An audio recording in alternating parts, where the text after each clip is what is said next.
Hayawi. Ni leo si leo? Ni leo kweli? For the first time, we have a plan on how to create jobs for the young people of our nation. That is why we are sitting here in Meru. Hapa hatujakuja guesswork. Hapa hatujakuja kubahatisha. Hapa hakuna ya kesho na juzi. Hapa tunamalizana leo hapa. No child, and let me repeat for our education stakeholders, I am directing that no child should remain at home because they do not have school fees. Every child must go to school. Kwa sababu tumetuma pesa bilioni 44 kusomesha watoto wetu. In any case, there is sufficient money for teachers, for our children to be taught in the first term. So every child, wawe na school fees, wasiwe na school fees. Wawe na uniform, wasiwe na uniform. Waende shuleni tomorrow morning. Na mimi nataka chiefs, na assistant chiefs, na members of provincial administration. Every child in Kenya must report to school tomorrow because we have provided the money to teach all our children. We are focused and we know what we are doing. And we want to change Kenya.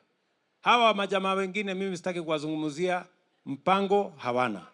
Agenda hawana. Sera hawana. Plan hawana. Hata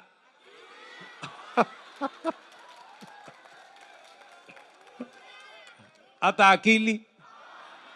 Sasa mimi nakuuliza wewe mtu wa hapa tukiwa hata nyota hawana.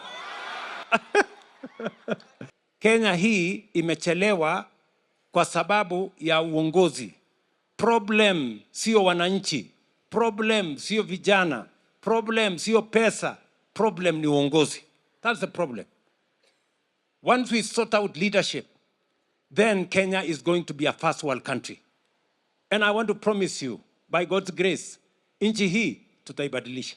We have deregistered 1,000 companies that were recruiting agencies that were corrupt, walikuwa wanaharibu sifa ya taifa letu la Kenya na kuumiza vijana wa Kenya. Tumenyorosha sasa leo ukipata barua ya employment Marekani, Ujerumani, UAE, Dubai, wherever. Sasa tumecreate a green channel. Ile passport ambayo ilikuwa inachukua 3, 4, 5, 6 months. Leo ukiwa na barua ya employment, passport siku 3 uko na passport yako. Kama huna pesa ya kununua tikiti, tumeambia watu wa National Youth Fund na Uwezo Fund, tutakulipia tikiti yako, wewe utaenda ng'ambo.